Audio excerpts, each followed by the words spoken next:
세계가 발칵 뒤집혔습니다. 대한민국이 조용히 준비해 온 충격적인 기술이 드러났기 때문입니다. 처음엔 모두가 의심했습니다. 대한민국의 무기를 맛본 폴란드도 마찬가지였죠. 하지만 이 기술을 두 눈으로 확인한 폴란드의 군사 전문가는 동맹의 룰이 바뀐다라며 결국 무릎을 꿇고 말았습니다. 도대체 그가 본 것은 무엇이었을까요? 그 누구의 도움도 받지 않고 대한민국 스스로 만들어낸 놀라운 기술, 지금 시작합니다. 저는 야첵 코발스키입니다. 폴란드 PCOSA에서 통합 시스템을 담당하고 있어요. 군 시절에는 방공군 장교로 복무했었죠. 그때부터 지금까지 저는 한 가지 신념을 가지고 살아왔습니다. 유럽의 진짜 기술은 독일과 프랑스, 영국에서 나온다고 말이에요. 아시아 국가들은 아무리 잘해봤자 조립 수준이라고 생각했어요. 특히 한국 같은 나라는 더욱 그랬습니다. 빠른 조립 능력은 인정하지만 핵심 기술은 없다고 여겼거든요. 핵무기도 없으니까 결국은 약한 나라라고 생각했죠. 그런데 얼마 전 제 생각이 완전히 바뀌는 일이 일어났습니다.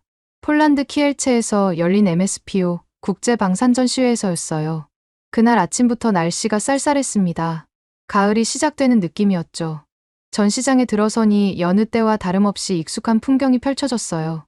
독일의 라인메탈 부스는 여전히 위압적이었고 프랑스 탈레스는 우아한 분위기를 연출하고 있었습니다. 영국의 BAE 시스템즈도 마찬가지였죠. 이런 회사들이야말로 진짜 방산 기술을 가진 곳이라고 확신했어요. 제 동료인 마렉이 옆에서 말했습니다. 역시 유럽 기술이 최고야. 다른 대륙 애들은 따라올 수 없어. 저도 고개를 끄덕였어요. 그런데 전시장 한쪽에서 뭔가 소란스러운 소리가 들려왔습니다. 사람들이 웅성거리는 소리였죠. 기자들이 몰려있더군요. 카메라 플래시가 터지고 마이크를 든 리포터들이 바쁘게 움직이고 있었어요. 무슨 일인가 싶어서 마렉과 함께 가까이 가봤습니다. 한국 업체 부스였어요. 한화시스템이라는 회사 이름이 크게 써 있었습니다. 큰 화면에 글자가 떠 있었어요. APS 능동방호 시스템과 레이저 청광 기술 이전 미천지 생산. 처음에는 이게 뭔 소리인가 했습니다. 마렉이 코웃음을 쳤어요. 한국 애들이 또 허풍을 떠는군. 하지만 저는 조금 다른 느낌이었습니다. APS라는 건 전차가 날아오는 미사일을 스스로 막는 방패 같은 시스템이거든요. 이스라엘의 트로피나 러시아의 아레나 같은 고급 기술이죠. 이런 걸 한국에서 만든다고요? 더 놀라운 건 기술 이전까지 해준다는 거였습니다. 보통 이런 핵심 기술은 절대 안 주거든요. 이스라엘도 자기네 트로피 시스템은 핵심 부분을 블랙박스로 만들어서 팔아요. 그런데 한국은 기술 이전을 해준다는 거예요. 뭔가 이상했습니다. 한화시스템 직원이 설명을 시작했어요. 젊은 한국 남자였는데 영어를 꽤 유창하게 했습니다. 저희 APS는 레이더와 적외선 센서로 위협을 탐지합니다. 그리고 자동으로 요격체를 발사해서 날아오는 미사일을 무력화시키죠. 탐지부터 요격까지 걸리는 시간은 1초 이내입니다. 기자 한 명이 손을 들었어요. 정말로 1초 만에 가능한가요? 한국 직원이 자신 있게 대답했습니다. 저희는 수십 차례 실사격 테스트를 통해 검증했습니다. 성공률은 90% 이상이에요. 마렉이 제 귀에 속삭였습니다.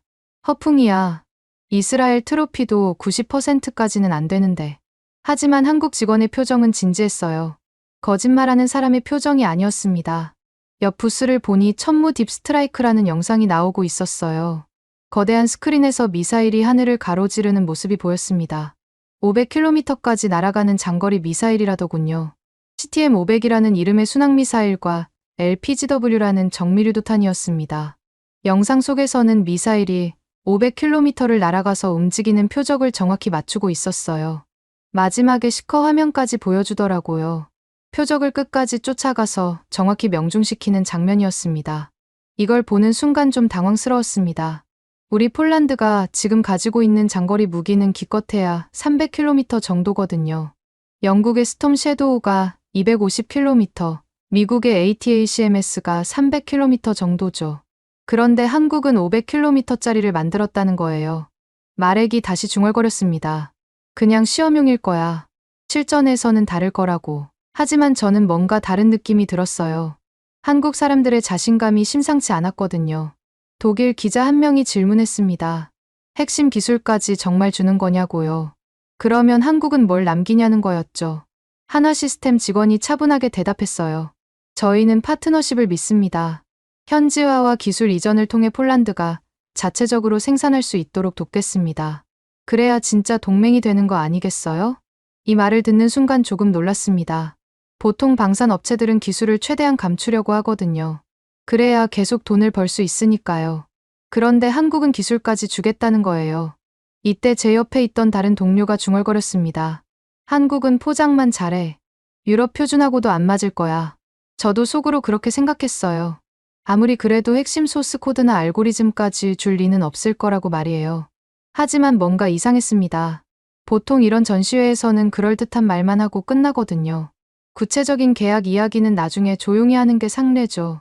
그런데 한국 사람들은 구체적인 계약서까지 들고 나왔더라고요. PCOSA 사장과 한화시스템 임원이 서명하는 장면을 직접 봤습니다. 기술협력 약정서라고 하더군요. 플래시가 터지고 기자들이 사진을 찍었어요. 정말 공식적인 계약이었습니다. 그 순간 저는 이런 생각이 들었어요. 말은 쉽지, 직접 확인해야지. 한국이 정말로 우리가 생각하는 것보다 뛰어난 기술을 가지고 있는 건지 말이에요. 전시장을 더 돌아다니면서 자세히 살펴봤습니다. 한국 부스에는 K2PL 전차도 전시되어 있었어요. 폴란드군이 도입하기로 한 전차죠. 그런데 이 전차에 APS를 달 수 있다는 거였습니다. 전차 스스로 날아오는 미사일을 막는다니. 정말 그런 게 가능할까 싶었어요. 레이저 천광이라는 것도 신기했습니다.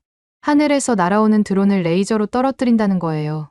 요즘 우크라이나 전쟁을 보면 드론이 얼마나 위험한지 알 수 있잖아요. 러시아군도 우크라이나 드론 때문에 골치를 썩고 있고요. 이런 드론을 레이저로 막을 수 있다면 정말 혁신적인 기술이겠죠. 하지만 여전히 의심스러웠습니다. 한국은 핵무기도 없는 나라인데 정말 강력한 억제력을 가질 수 있을까요? 결국 핵무기가 없으면 약한 나라 아닌가 하는 생각이 들었어요. 그날 저녁 호텔에 돌아와서 보고서를 작성하고 있었습니다. 오늘 본 것들을 정리해보니 복잡한 심정이었어요. 한편으로는 한국 기술이 생각보다 발전했다는 걸 인정해야 할 것 같았고요.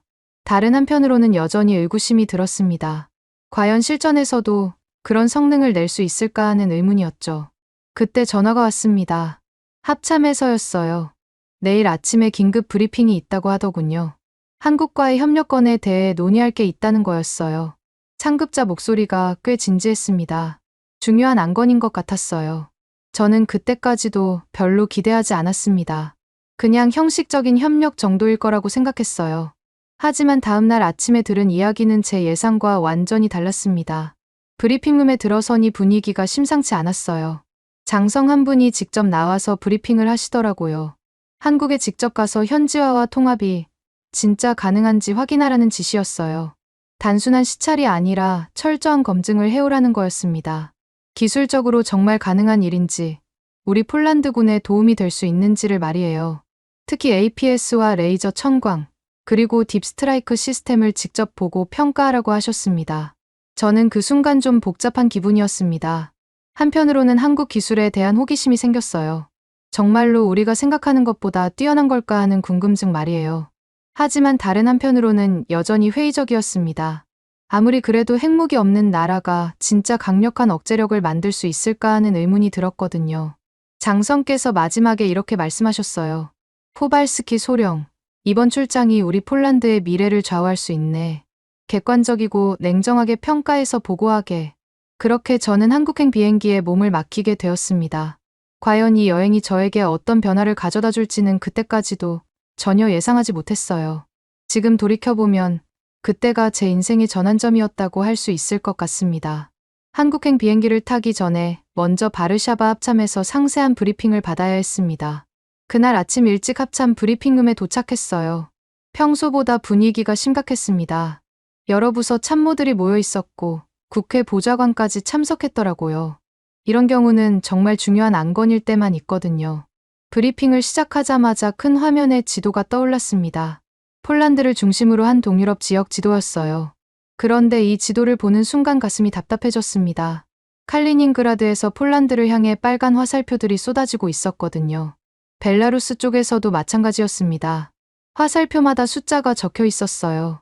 이스칸데르 미사일 사정거리 500km, 킨잘 극초음속 미사일 2000km, 각종 드론들과 순항미사일들. 참모가 설명을 시작했습니다. 현재 칼리닝그라드에는 이스칸데르 미사일이 배치되어 있습니다. 이 미사일은 바르샤바는 물론 크라쿠프까지도 타격할 수 있어요. 벨라루스에서도 비슷한 위협이 있고요. 더 큰 문제는 드론입니다. 우크라이나 전쟁에서 보듯이 드론은 이제 게임 체인저가 되었어요. 싸고 대량으로 사용할 수 있거든요. 저는 이미 이런 상황을 알고 있었지만 이렇게 한눈에 보니 더 심각하게 느껴졌습니다. 참모가 계속해서 설명했어요. 문제는 우리가 대응할 수 있는 수단이 제한적이라는 겁니다. 화면이 바뀌면서 우리 폴란드가 보유한 무기들이 나타났어요. 미국의 ATACMS 미사일 최대 사정거리 300km, 영국의 스톰 섀도우 최대 사정거리 250km. 이걸 보는 순간 문제가 명확해졌습니다. 적의 미사일은 500km에서 날아오는데 우리는 300km까지밖에 못 쏜다는 거예요. 200km나 되는 공백이 있는 거죠. 참모가 더 심각한 이야기를 했습니다. 영국과 독일이 공동으로 개발하고 있는 2000km급 미사일도 있긴 합니다. 하지만 이건 아직 개발 중이고 실전 배치까지는 최소 5년은 걸릴 것 같아요. 우리에게는 지금 당장 쓸 수 있는 중간거리 무기가 필요합니다. 이때 국회 보좌관이 끼어들었어요. 하지만 장거리 타격 무기 도입은 정치적으로 민감한 문제입니다. 러시아를 자극할 수 있고 이웃 국가들도 우려할 수 있어요. 신중하게 접근해야 합니다. 야전 담당 참모가 반박했습니다. 정치적 고려도 중요하지만 우리 군의 생존이 더 중요하지 않습니까? 지금 당장 쓸 수 있는 카드가 필요해요. 적이 500km에서 때리는데 우리는 300km까지밖에 못 친다면 어떻게 싸울 건가요? 이 논쟁을 듣고 있자니 답답함이 밀려왔습니다. 정치와 현실 사이의 괴리가 너무 크다는 생각이 들었어요. 그때 브리핑 담당자가 새로운 화면을 띄웠습니다. 한국의 천무 딥스트라이크 시스템이었어요. CTM-500 순항미사일 사정거리 500km, LPGW 정밀유도탄 사정거리 300km. 이 무기들이 우리가 찾던 답일 수 있다는 설명이 이어졌습니다. 저는 그 순간 조금 흔들렸어요. 한국 무기가 정말로 우리의 공백을 메울 수 있을까 하는 생각이 들었거든요. 브리핑 담당자가 계속 설명했습니다. 한국의 장점은 기술 수준이 높으면서도 정치적 부담이 적다는 겁니다. 미국이나 유럽 무기는 사용에 제약이 많아요. 언제 어떻게 쓸지 승인을 받아야 하거든요. 하지만 한국 무기는 우리가 직접 운용할 수 있습니다. 게다가 현지 생산까지 가능하다고 하니까 정치적으로도 부담이 적죠. 국회 보좌관이 의문을 제기했습니다. 하지만 한국은 핵무기도 없는 나라 아닙니까? 그런 나라의 무기가 정말 믿을 만한가요? 러시아 같은 핵보유국을 상대로 실효성이 있을까요? 이 질문을 들으니 저도 같은 의문이 들었습니다. 결국 핵무기가 없으면 진짜 억제력을 만들 수 없는 거 아닌가 하는 생각이요. 하지만 야전 담당 참모가 다른 관점을 제시했어요. 핵무기만이 억제력은 아닙니다. 상대방이 공격했을 때 충분한 피해를 줄 수 있다면 그것도 억제력이에요. 한국이 핵무기는 없지만 재래식 무기로 강력한 억제력을 만들어냈다면 우리도 배울 점이 있을 겁니다. 브리핑이 계속되면서 더 구체적인 내용들이 나왔어요. 한국의 APS 시스템은 실제로 몇 차례 실사격 테스트를 통과했다고 했습니다. 레이저 청광 시스템도 드론 요격에서 높은 성공률을 보였다고 하더군요. 가장 인상 깊었던 건 현지화 계획이었습니다. 단순히 완제품을 사는 게 아니라 폴란드에서 직접 생산할 수 있게 해준다는 거였어요. 기술 이전도 포함해서 말이에요. 이런 조건은 정말 파격적이었습니다. 보통 방산 업체들은 기술을 절대 안 주거든요. 그런데 한국은 왜 그렇게 하려는 걸까요? 브리핑 담당자가 설명했습니다. 한국의 전략은 파트너십을 통한 상생인 것 같습니다. 기술을 주는 대신 더 큰 시장을 확보하려는 거죠. 그리고 한국도 결국은 러시아나 중국 같은 큰 위협에 대응해야 하는 입장이니까 유럽과의 협력이 필요할 겁니다. 이 설명을 듣고 보니 어느 정도 이해가 되었어요. 한국 입장에서도 유럽 시장 진출이 필요하고 우리 입장에서도 급한 불을 끌 수 있는 방법이 필요한 거죠. 하지만 여전히 의문이 남았습니다. 정말로 한국 기술이 우리가 원하는 수준일까요? 말로는 뭐든 할 수 있지만 실제로는 다를 수 있거든요. 브리핑이 끝날 무렵 장성께서 직접 말씀하셨어요. 포발스키 소령, 이번 한국 출장이 매우 중요합니다. 우리가 찾고 있는 답이 정말 거기에 있는지 확인해야 해요. 특히 중간거리 공백을 메울 수 있는 능력이 있는지가 핵심입니다. 객관적이고 냉정하게 평가해서 보고하십시오. 저는 그 순간 책임감이 무겁게 느껴졌습니다. 제 평가에 따라 폴란드의 미래 방어 전략이 바뀔 수 있다는 생각이 들었거든요. 브리핑룸을 나오면서 복잡한 심정이었어요. 한편으로는 한국이 정말 우리가 찾던 해답을 가지고 있을까 하는 기대감이 있었고요. 다른 한편으로는 여전히 의구심이 들었습니다. 핵무기 없는 나라가 진짜 강력한 억제력을 만들 수 있을까 하는 의문 말이에요. 그리고 무엇보다 궁금한 건 왜 한국이 그렇게 파격적인 조건을 제시하는지였습니다. 분명히 뭔가 이유가 있을 거라는 생각이 들었어요. 며칠 후 인천공항에 도착했을 때도 이런 생각들이 머릿속을 맴돌고 있었습니다.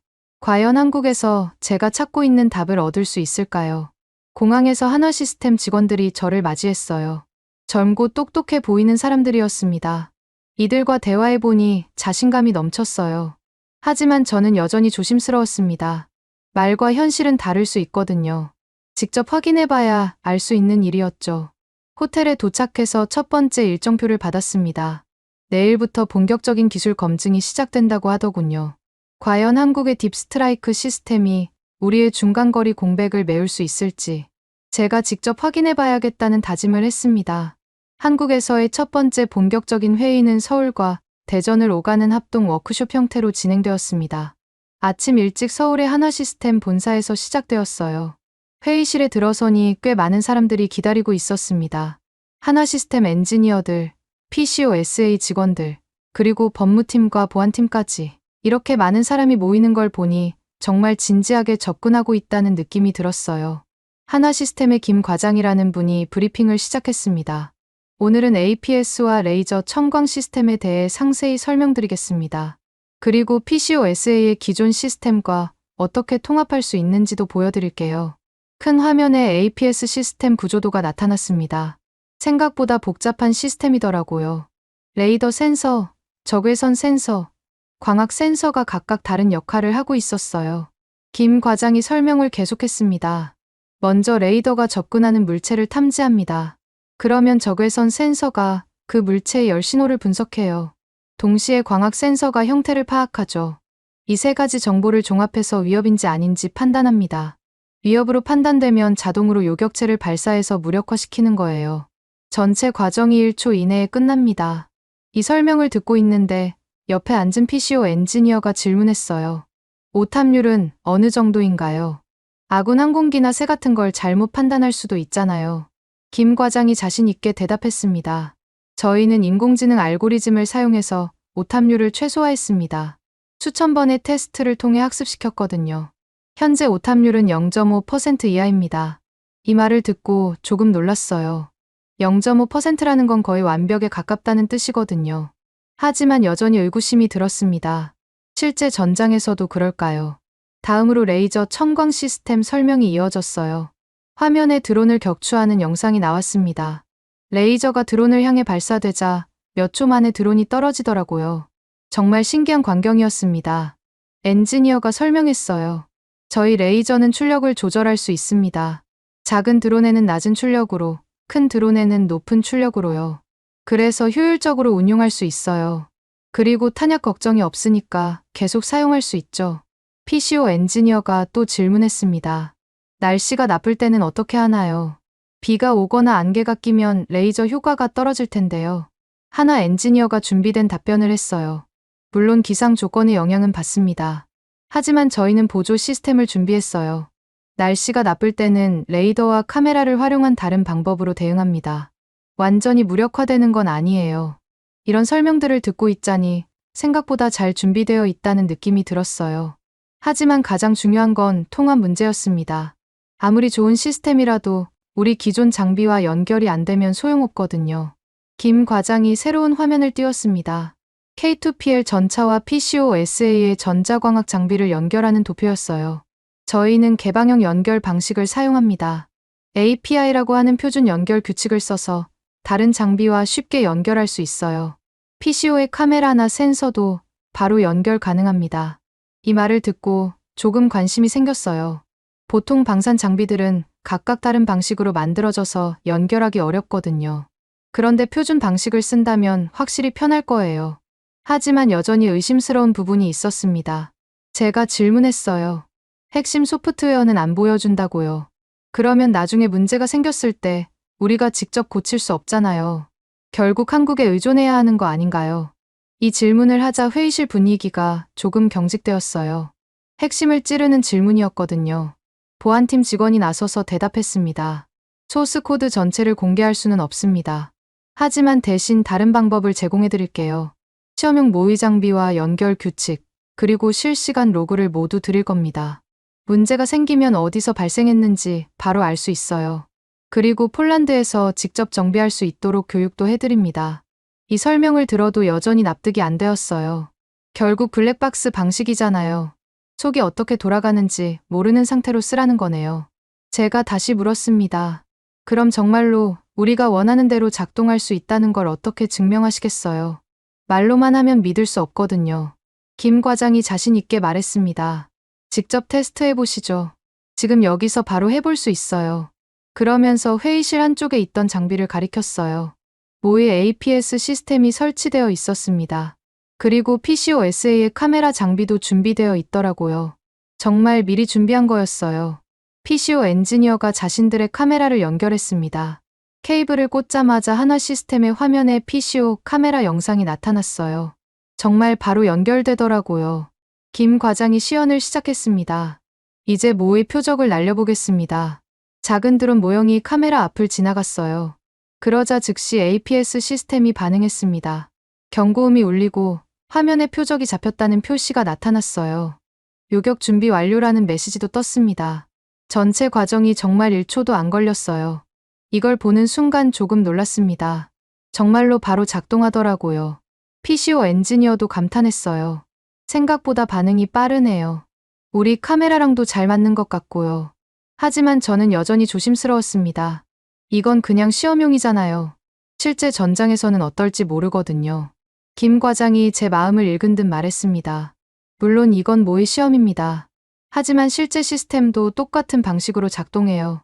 내일 야외에서 실제 사격 시연을 보여드릴게요. 그때는 진짜 미사일로 진짜 표적을 맞춰보겠습니다. 이 말을 듣고 기대감이 생겼어요. 드디어 실제 성능을 볼 수 있겠구나 싶었거든요. 다음으로 현지화 계획에 대한 설명이 이어졌습니다. 하나 엔지니어가 새로운 자료를 꺼냈어요. 저희 계획은 단순히 완제품을 파는 게 아닙니다. 폴란드에 공장을 짓고 거기서 직접 생산할 수 있게 도와드릴 거예요.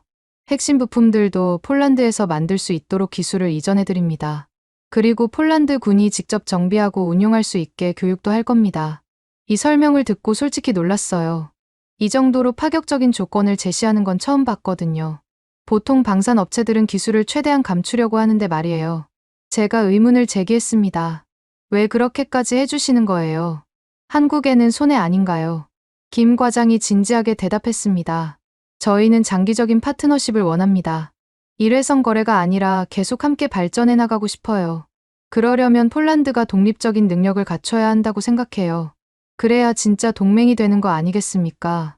이 말을 듣고 좀 감동받았어요. 정말 진심으로 하는 말 같았거든요. 하지만 동시에 의구심도 들었습니다. 과연 저런 계획이 실현 가능할까 하는 의문이요. 회의가 끝날 무렵 PCO 엔지니어가 요약 질문을 했어요. 그럼 결국 폴란드 공장에서 만들고 폴란드 군이 정비하고 폴란드가 독립적으로 운용할 수 있다는 말씀이시죠? 김 과장이 확신에 찬 목소리로 대답했습니다. 정확합니다. 그게 저희 목표예요. 폴란드가 완전히 독립적인 방어 능력을 갖추는 것. 저희는 그 과정을 도와드리는 역할을 하는 거죠. 회의를 마치고 나오면서 복잡한 심정이었어요. 생각보다 잘 준비되어 있다는 느낌이 들었어요. 특히 PCO 장비와의 연결 테스트가 성공한 건 인상적이었습니다. 하지만 여전히 의문은 남았어요. 과연 실제 상황에서도 그렇게 잘 작동할까 하는 의구심 말이에요. 김 과장이 마지막에 말했습니다. 내일 야외 시험 보시죠. 말이 아니라 결과로 보여드리겠습니다. 그 말을 듣고 기대감이 생겼어요. 드디어 한국 무기의 진짜 실력을 볼 수 있겠다는 생각이 들었거든요. 호텔로 돌아가는 길에 오늘 있었던 일들을 정리해봤습니다. 확실히 한국 사람들은 철저하게 준비했더라고요. 제가 예상했던 것보다 훨씬 구체적이고 현실적인 계획을 가지고 있었어요. 하지만 아직 판단하기는 이르다는 생각이 들었습니다. 내일 실제 시연을 봐야 진짜 실력을 알 수 있을 테니까요. 과연 한국의 APS와 레이저 청광이 실전에서도 그런 성능을 낼 수 있을까요? 그리고 딥스트라이크 시스템은 정말로 우리의 중간거리 공백을 메울 수 있을까요? 내일이면 그 답을 알 수 있을 것 같았습니다. 다음 날 아침, 예상과 다른 일정이 기다리고 있었습니다. 야외 시연을 보기 전에 먼저 다른 곳을 방문한다고 하더라고요. 한국원자력연구원이라는 곳이었습니다. 처음에는 왜 원자력연구원에 가는지 이해가 안 되었어요. 저는 무기 시스템을 보러 온 건데 말이에요. 한화 시스템 직원이 설명했습니다. 한국의 억제력을 이해하려면 전체적인 그림을 봐야 해요. 무기만으로는 진짜 억제력을 만들 수 없거든요. 기술적 기반과 안전 문화도 중요합니다.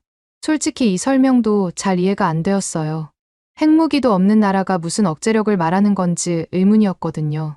하지만 일정에 포함된 거니까 따라가기로 했습니다. 대전에 있는 한국원자력연구원에 도착했어요.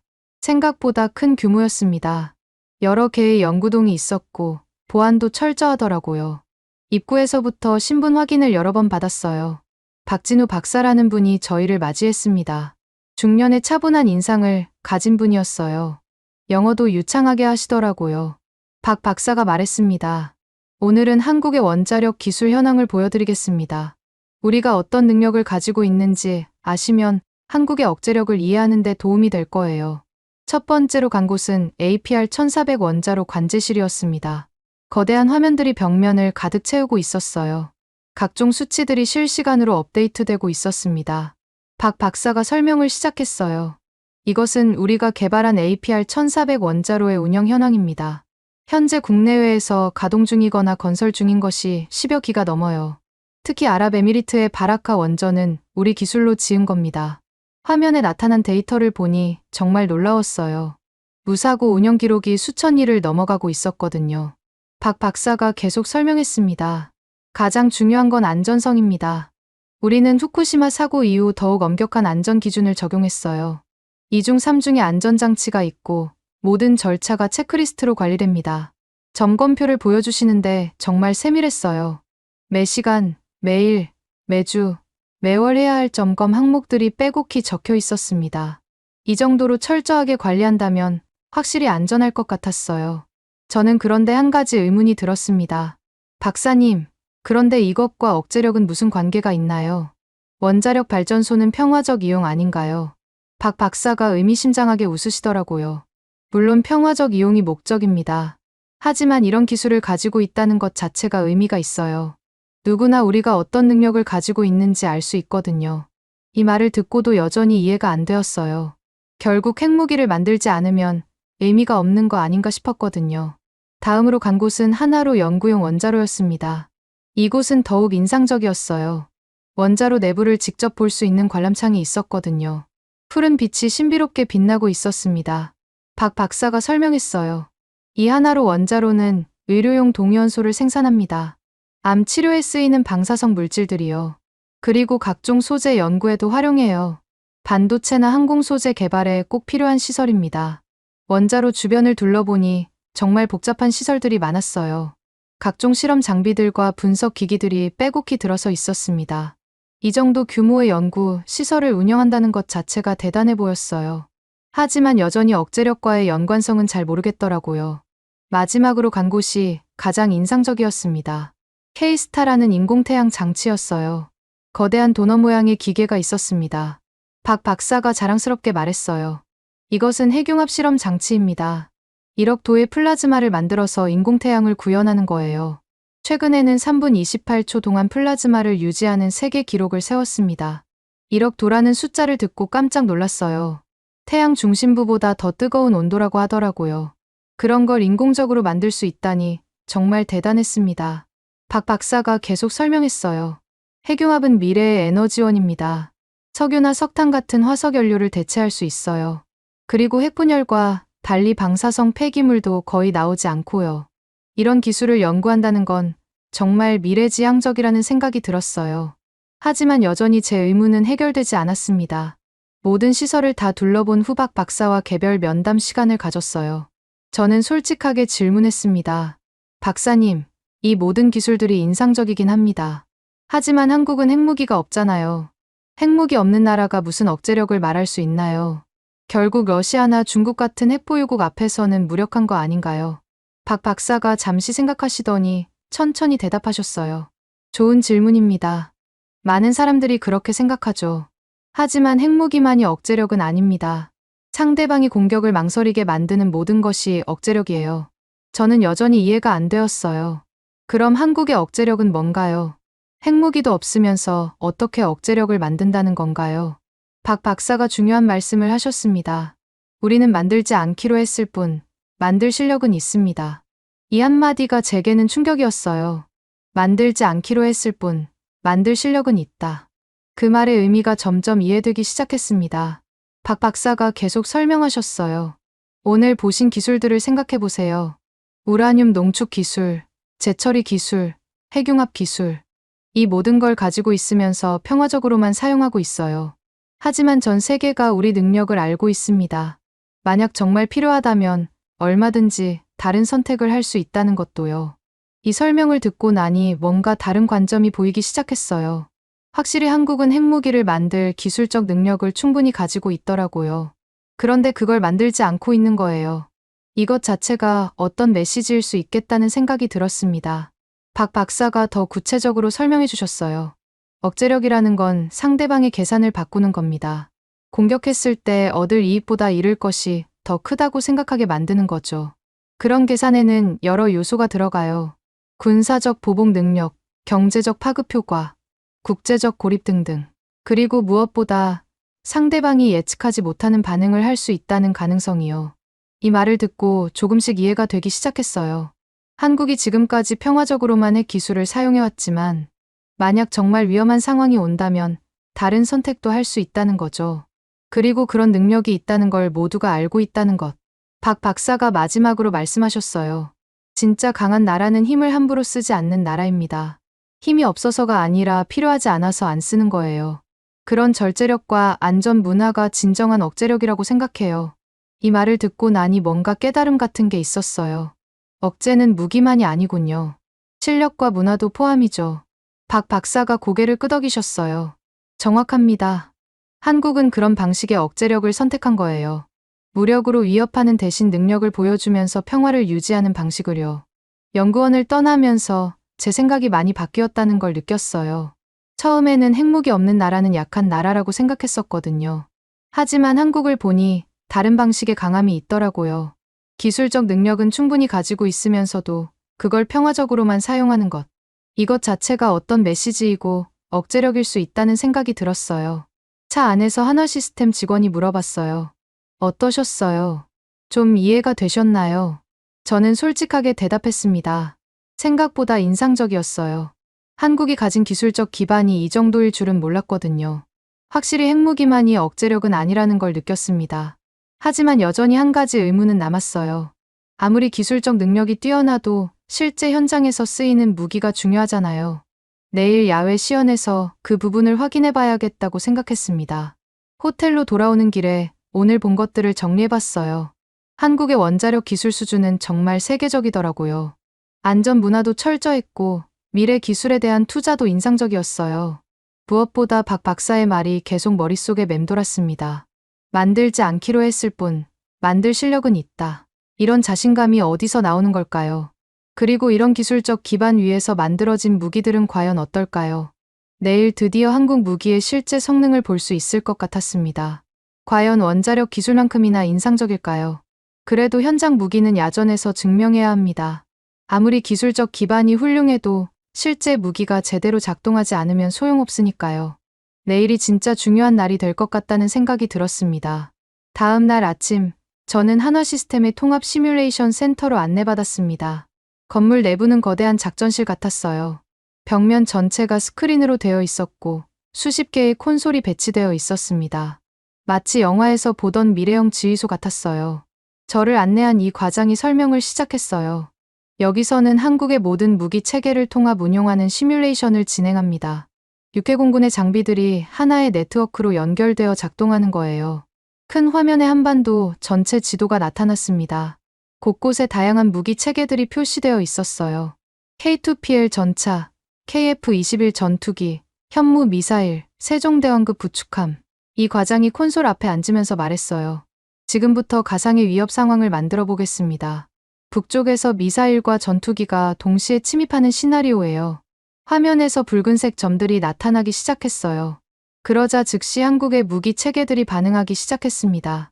세종대왕급 구축함의 레이더가 위협을 탐지했고 그 정보가 즉시 다른 모든 체계에 전달되었어요. KF-21 전투기들이 요격을 위해 이륙했고 현무 미사일이 발사 준비에 들어갔습니다. K2PL 전차들도 방어 진지로 이동하기 시작했어요. 이 모든 일이 동시에 그리고 아무런 지연 없이 일어났습니다. 정말 놀라웠어요. 이 과장이 설명했습니다. 모든 체계가 같은 정보를 실시간으로 공유합니다. 누가 어떤 표적을 담당할지도 자동으로 할당되어요. 중복 공격을 피하고 효율성을 최대화하는 거죠. 저는 궁금한 게 생겨서 질문했어요. 만약 상황이 바뀌면 어떻게 되나요? 이 과장이 콘솔을 조작했습니다. 갑자기 화면에 새로운 위협이 나타났어요. 적의 스텔스 전투기가 예상과 다른 경로로 침입하는 시나리오였습니다. 그러자 즉시 전체 교전 계획이 바뀌기 시작했어요. KF-21들의 비행 경로가 수정되었고 현무 미사일의 표적도 새롭게 할당되었어요. 이 모든 변화가 몇 초 만에 일어났습니다. 이 과장이 자랑스럽게 말했습니다. 우리 시스템은 실시간으로 상황을 분석하고 최적의 대응 방안을 계산합니다. 인공지능이 수천 가지 변수를 고려해서 가장 효과적인 작전을 제시하는 거예요. 이런 설명을 듣고 있는데 한 가지 의문이 들었어요. 저는 조심스럽게 질문했습니다. 그런데 이런 체계들의 핵심 부품들은 어디서 만든 건가요? 결국 외국 센서나 소프트웨어에 의존하는 거 아닌가요? 이 과장의 표정이 조금 진지해졌어요. 좋은 지적입니다. 실제로 일부 센서나 부품은 외국산을 사용하는 것도 있어요. 하지만 가장 중요한 건 통합 소프트웨어입니다.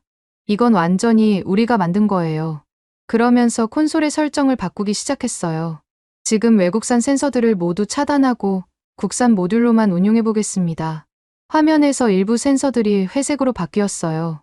그런데 놀랍게도 전체 시스템은 여전히 정상적으로 작동했어요.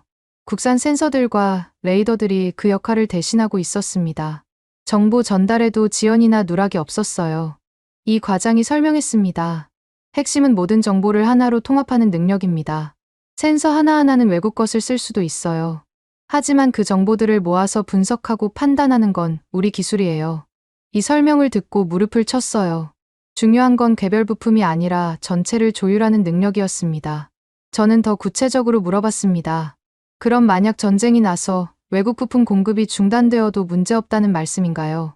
이 과장이 자신 있게 대답했어요. 물론입니다. 우리는 모든 핵심 기능을 국산 기술로 대체할 수 있어요. 성능이 조금 떨어질 수는 있지만 기본 임무는 충분히 수행 가능합니다. 다음으로 저는 개방형 연결 시스템에 대해 물어봤습니다. 어제 PCO 장비와 연결 테스트를 했었잖아요. 그런 식으로 외국 장비들도 쉽게 통합할 수 있나요? 이 과장이 새로운 화면을 띄웠어요. 물론입니다. 우리는 나토 표준은 물론 다양한 연결 방식을 지원해요. 폴란드의 기존 장비들도 얼마든지 통합할 수 있습니다. 화면에 폴란드군 장비들이 나타났어요. 레오파드 전차, F-16 전투기, 패트리어트 미사일. 이런 장비들이 한국 시스템과 연결되어 함께 작동하는 모습이 보였습니다. 정말 신기했어요. 이 과장이 설명했습니다. 우리가 추구하는 건 독점이 아니라 공존입니다. 기존 장비들을 버리라고 하지 않아요. 대신 더 효율적으로 쓸 수 있게 도와드리는 거죠. 이런 철학이 마음에 들었어요. 무턱대고 자기 것만 쓰라고 하는 게 아니라 기존 것들과 조화를 이루려고 하는 자세였거든요. 시뮬레이션이 끝날 무렵 저는 정말 감탄했습니다. 한국이 단순한 조립국이 아니라는 걸 확실히 느꼈어요. 전체를 하나로 통합하는 체계적 사고, 바로 그거였어요. 이 과장이 마지막으로 말했습니다. 많은 사람들이 한국을 조립국이라고 생각해요. 하지만 우리는 체계국입니다. 각각의 부품들을 하나의 유기체로 만드는 능력. 그게 우리의 진짜 실력이에요. 이 말을 듣고 정말 공감했어요. 조립과 체계는 완전히 다른 차원의 이야기였거든요. 한국은 확실히 후자의 능력을 가지고 있었습니다. 센터를 나오면서 제 보고서의 문장이 달라져야겠다는 생각이 들었어요. 처음에는 한국을 단순한 조립국으로 평가하려고 했었거든요. 하지만 지금은 완전히 다른 결론에 도달했습니다. 한국은 조립이 아니라 체계를 만드는 나라였어요. 개별 무기의 성능도 중요하지만 그것들을 하나로 묶어서 시너지를 만드는 능력. 그게 진짜 중요한 거였어요. 이 과장이 저에게 말했습니다. 이제 실사입니다. 밖으로 나가보시죠. 내일은 실제 사격장에서 진짜 무기들의 성능을 보여드릴게요. 저는 기대감과 함께 약간의 긴장감도 느꼈어요. 시뮬레이션에서는 완벽해 보였지만 실제로는 어떨까요? 그동안 한국에서 본 것들을 정리해보니 정말 놀라운 변화였어요. 한국의 원자력 기술, 통합체계 능력, 이 모든 것들이 하나의 그림을 그리고 있었어요. 핵무기 없는 억제력이라는 새로운 패러다임, 기술과 체계로 만드는 현대적 방어 전략, 정말 인상적이었습니다. 하지만 여전히 가장 중요한 테스트가 남아 있었어요. 실제 무기들의 성능 검증. 아무리 체계가 훌륭해도 개별 무기들이 제대로 작동하지 않으면 의미가 없으니까요. 내일이면 그 마지막 퍼즐 조각을 확인할 수 있을 것 같았습니다. 한국이라는 나라에 대한 제 인식이 완전히 바뀌고 있다는 걸 느꼈어요. 단순한 조립국이 아니라 진짜 기술 강국, 그리고 새로운 형태의 억제력을 만들어가는 나라. 내일의 실사격 시연이 정말 기대되었습니다. 드디어 실제 야외 시연을 볼 날이 왔습니다. 한국 서남부의 한 사격장으로 이동했어요. 생각보다 큰 규모였습니다. 여러 구역으로 나뉘어져 있었고 각각 다른 종류의 시험을 할 수 있게 되어 있더라고요. 저를 맞이한 분은 최연석 대령이었습니다. 한국군 출신이라고 하더군요. 지금은 한화 시스템에서 실사격 시험을 담당한다고 했어요. 최 대령이 말했습니다. 오늘은 말이 아니라 결과로 보여드리겠습니다. 실제 상황과 똑같은 조건에서 테스트할 거예요. 먼저 APS부터 시작하겠습니다. 첫 번째 구역으로 이동했어요. K2PL 전차 한 대가 대기하고 있었습니다. 전차 위에는 APS 시스템이 장착되어 있었어요. 생각보다 크지 않았습니다. 하지만 여러 개의 센서와 발사관들이 정교하게 배치되어 있었어요. 최 대령이 설명을 시작했습니다. 지금부터 모의 대전차 미사일을 발사하겠습니다. ATGM과 같은 성능의 모의탄입니다. 실제 탄두는 없지만 비행 특성은 똑같아요. 멀리서 발사관이 보였어요. 운용팀이 바쁘게 준비하고 있었습니다.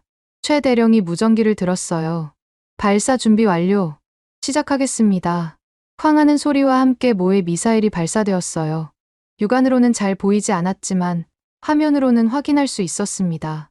미사일이 전차를 향해 날아오고 있었어요. 그 순간 APS 시스템이 작동하기 시작했습니다. 경고음이 울리더니 자동으로 요격체가 발사되었어요. 정말 순식간이었습니다. 하늘에서 작은 폭발이 일어났어요. 모의 미사일이 전차에 도달하기 전에 요격된 거였습니다.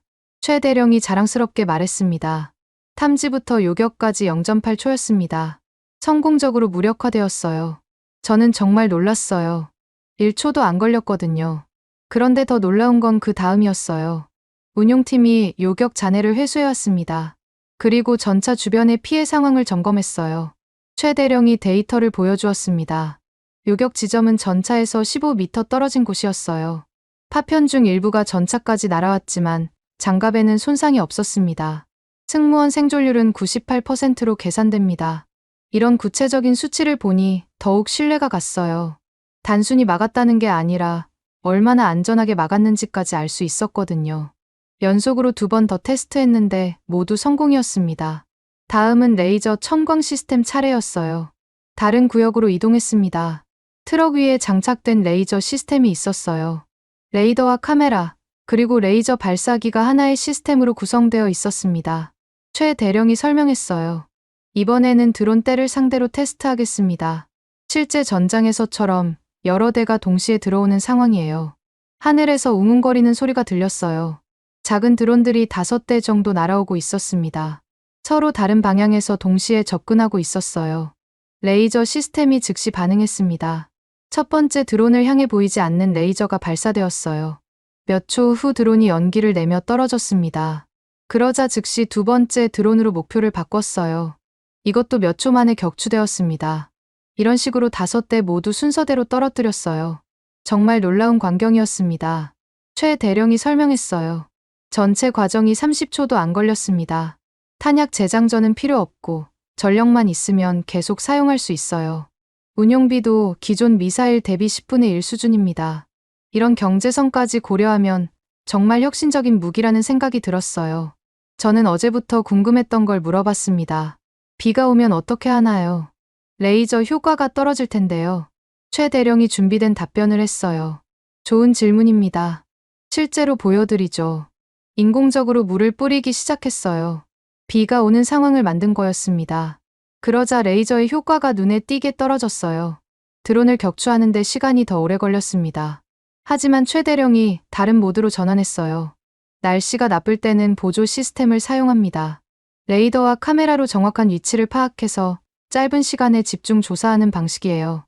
효율은 떨어지지만 완전히 무력화되지는 않습니다. 이런 보안체까지 준비되어 있다니 정말 철저하다는 생각이 들었어요. 마지막으로 가장 기대했던 딥스트라이크 시연이었습니다. 별도의 브리핑실로 이동했어요. 벽면에 큰 지도가 걸려 있었습니다. 최대령이 CTM-500에 대해 설명하기 시작했어요. 이 미사일은 최대 500km까지 날아갈 수 있습니다. 지도에서 보시면 이 정도 거리예요. 지도에 원이 그려져 있었는데 정말 넓은 범위였어요. 폴란드에서 생각했던 중간거리 공백을 완전히 메울 수 있는 사정거리였습니다. 그리고 LPGW라는 정밀유도탄도 소개했어요. 이것은 300km급이지만 움직이는 표적도 쫓아갈 수 있어요. 그 화면을 실시간으로 보여드리겠습니다. 큰 화면에 미사일의 시각이 나타났어요. 마치 미사일이 보는 세상을 직접 보는 것 같았습니다. 표적을 향해 날아가면서 주변 상황을 실시간으로 분석하고 있었어요.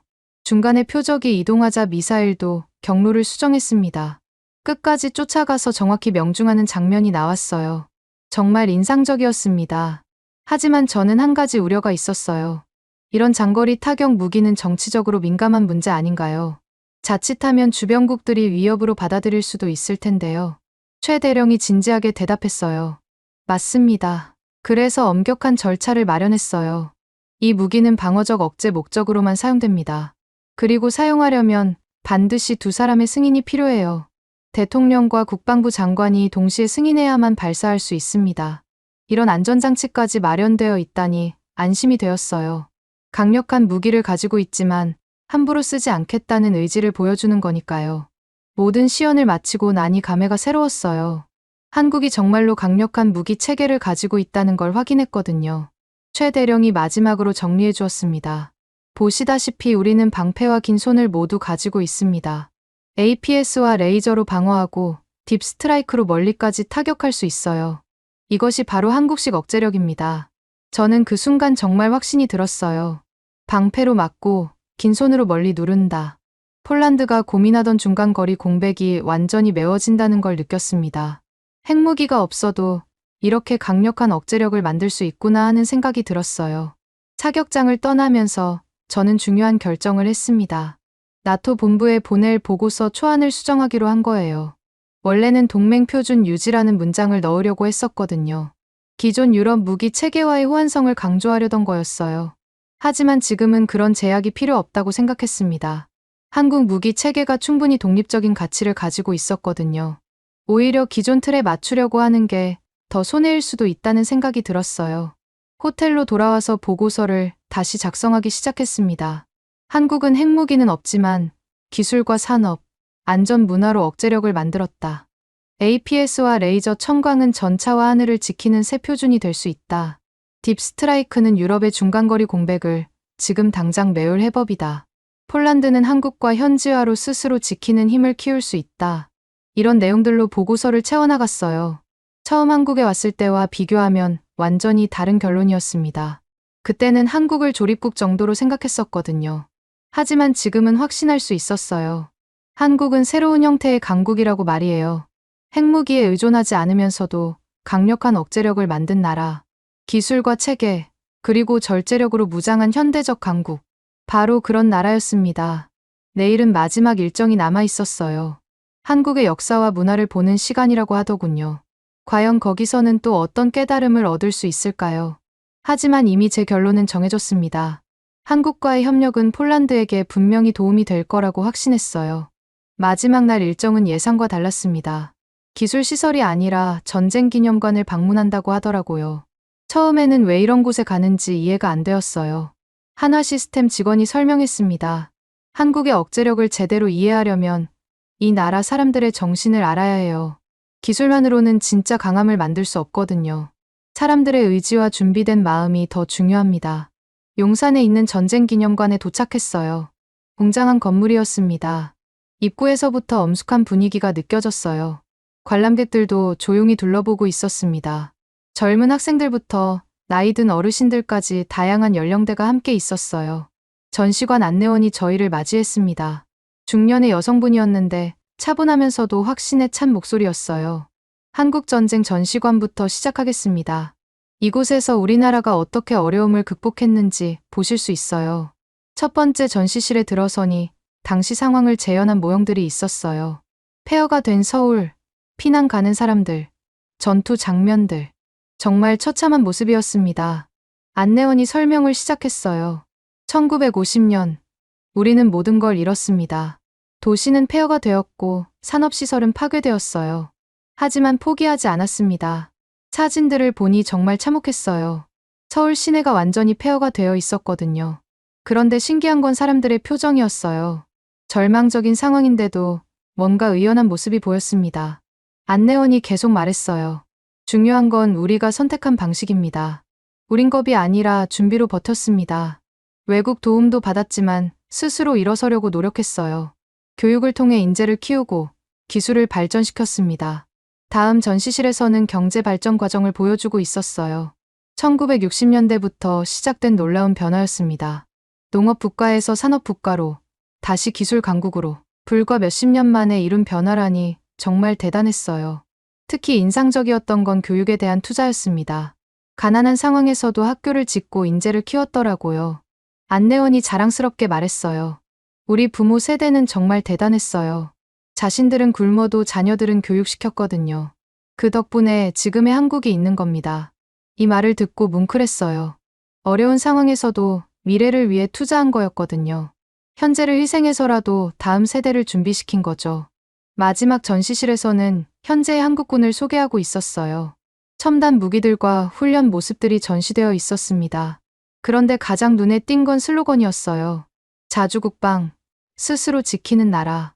이 문구가 여러 곳에 적혀 있었습니다. 안내원이 마지막 설명을 했어요. 우리는 스스로 지키는 방법을 선택했습니다. 다른 나라에만 의존하지 않고 우리 힘으로 안전을 지키려고 해요. 그게 진짜 평화를 만드는 길이라고 믿거든요. 전쟁 기념관을 나오면서 깊은 생각에 빠졌어요. 한국 사람들의 정신력이 어디서 나오는지 알 것 같았거든요. 어려움을 겪었지만 굴복하지 않고 스스로 일어선 경험. 그것이 지금의 자신감을 만든 거였어요. 오후에는 예상치 못한 일정이 있었습니다. 마침 광복절 기념행사가 있다고 해서 참관하게 되었어요. 한강에서 해군 퍼레이드와 드론쇼가 열린다고 하더군요. 한강공원에 도착하니 정말 많은 사람들이 모여 있었어요. 가족 단위로 나온 시민들이 대부분이었습니다.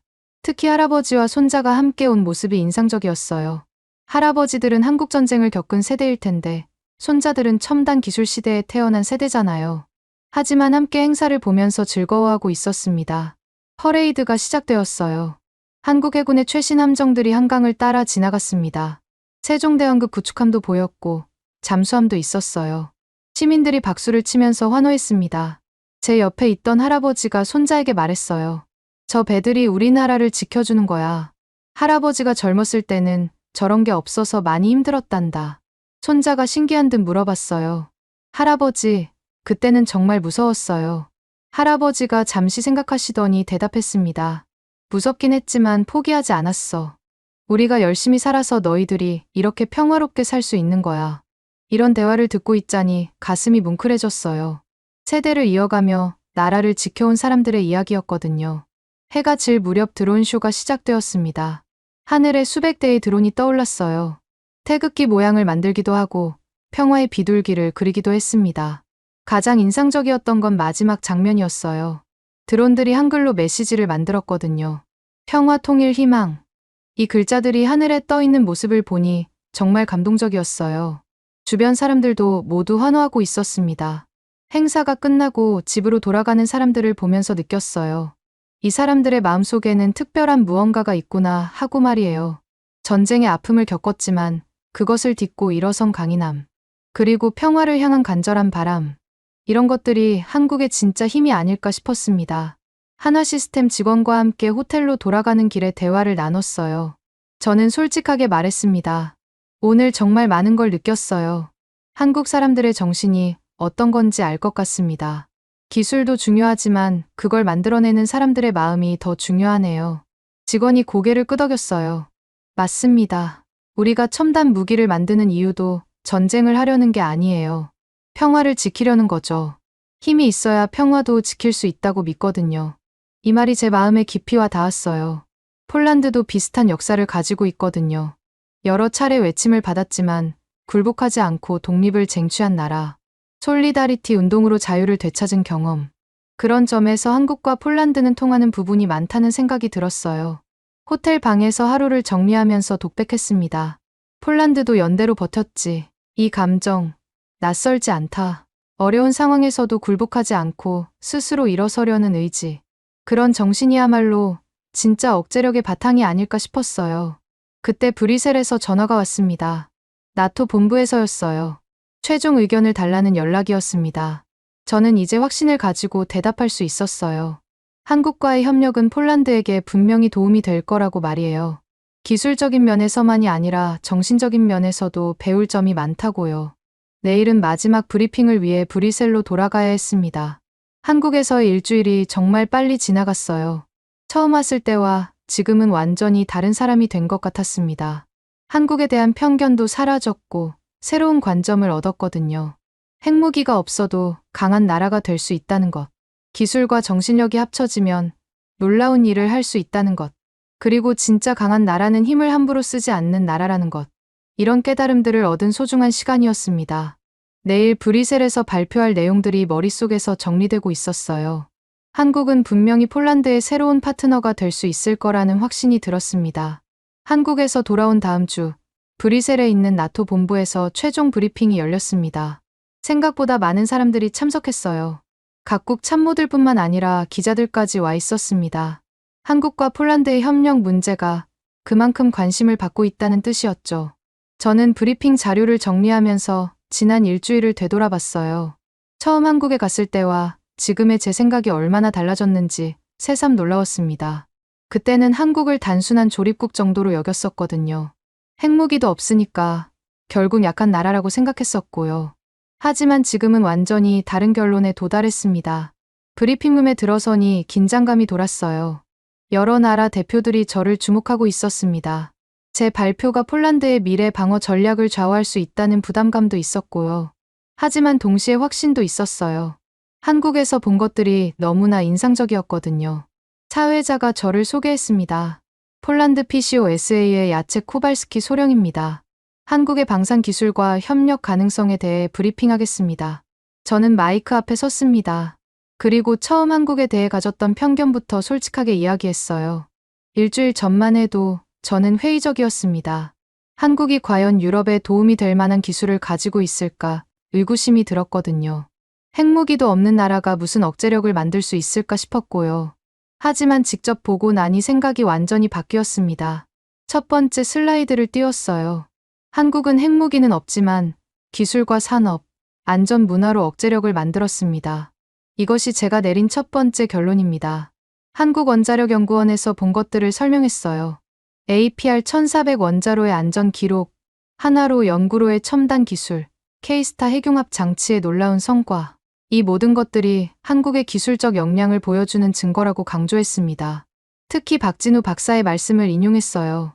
우리는 만들지 않기로 했을 뿐, 만들 실력은 있습니다. 이 한 문장이 한국의 억제력을 가장 잘 표현한다고 생각했거든요. 청중들이 집중해서 듣고 있었어요.